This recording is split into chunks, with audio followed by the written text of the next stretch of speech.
have a question about the for business sale, what's the like deposit schedule? Usually, for example, when they write the purchase agreement, when do the buyer need to deposit and how much deposit amount? And like 10% or 30% or like after deposit, do they deposit only twice or like usually I don't know what's the schedule. Okay, well, there is no fixed schedule. All of that is negotiable. I've had some buyers that have said, hey, when I put in my offer for this business, even though the purchase price is $1.2 million, I only want to put down a $5,000 deposit. And I just tell them, well, we can certainly put that on the paper, but don't expect that the seller's going to accept it, and don't even expect that the seller's going to take you seriously. So it is customary.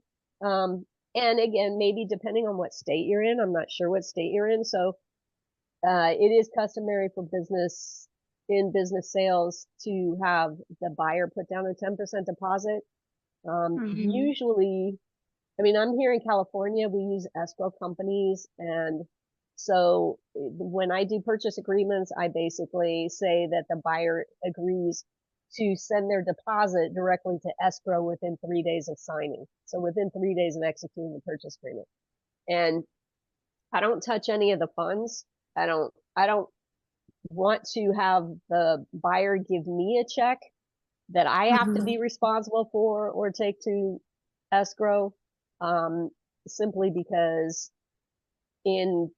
state laws. So in California, if you do that, if you're involved in any of the money, you have to keep a ledger of checks in, checks out, all this additional work. And it's just, I'd rather they wire the funds directly to escrow and leave me out of the process. So my purchase agreements usually say that the buyer is going to send the funds to escrow within 3 days, or within 3 days of signing. After that, it depends on the structure of the deal, and if the buyer is getting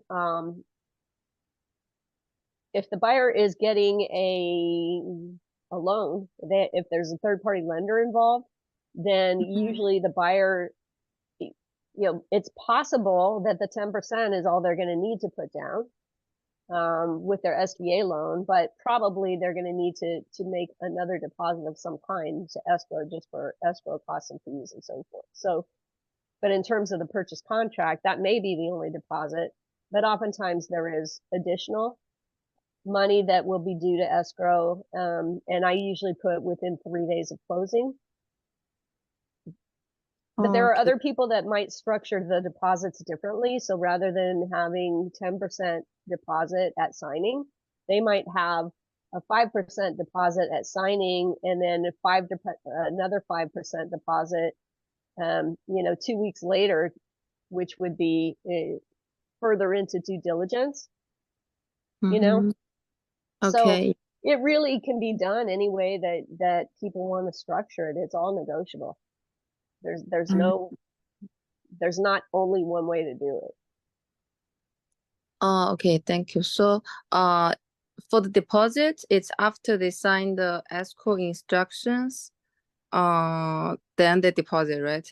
Otherwise, the escrow, they can't hold the deposit. I mean, again, that's one of those negotiation things. So personally, I like buyer having some funds in the deal before they start doing heavy due diligence, because my client's going to be opening up all kinds of financial data and other information, potentially suppliers and so forth.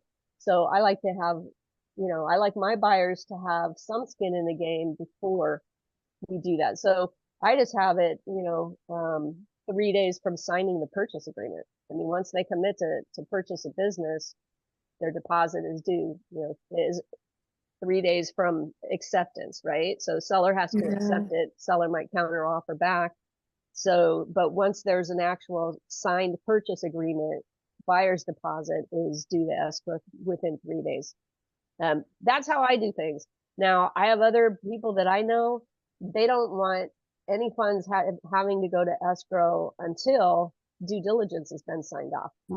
And so they'll go through the entire due diligence process and then have escrow is not even going to draft escrow instructions until they have some money in escrow to fund it. So to me, that kind of delays the deals. I try and give the buyers enough upfront, access to tax returns and financials upfront.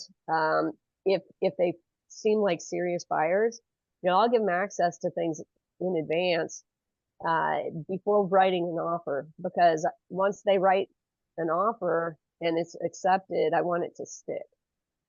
So, again, having a buyer actually come up with some funds at that point helps. It helps the deal stick, because now you've got, they've got a vested interest. Seller's got a vested interest.